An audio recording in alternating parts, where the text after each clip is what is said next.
জানো আমি শুনেছি নাকি স্বামী স্ত্রীকে স্বর্গে একসাথে থাকতে দেওয়া হয় না। হ্যাঁ, সেই জন্যই তো ওটা স্বর্গ। তার মানে তুমি বলতে চাইছো আমার সাথে থাকাটা নরক?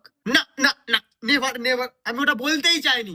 আমি বলতে চাইছি শান্তি শুধু একলাই ভোগ করা যায়। বিয়ের আগে তো বলতে আমি তোমার স্বর্গ, এখন কি হলো? আসলে তখন আমি ভুল বুঝেছিলাম। স্বর্গে নাকি পরীরা থাকে, তাহলে তুমি ওখানে গিয়ে কি করবে?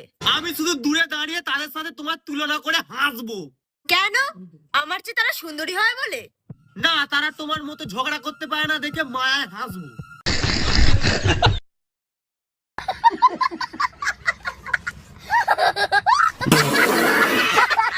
তার মানে তুমি চাও আমিও তোমার পিছু পিছু স্বর্গে যাই? মোটেও না, আমি চাই তুমি দীর্ঘজীবী হয়ে পৃথিবীতেই পড়ে থাকো।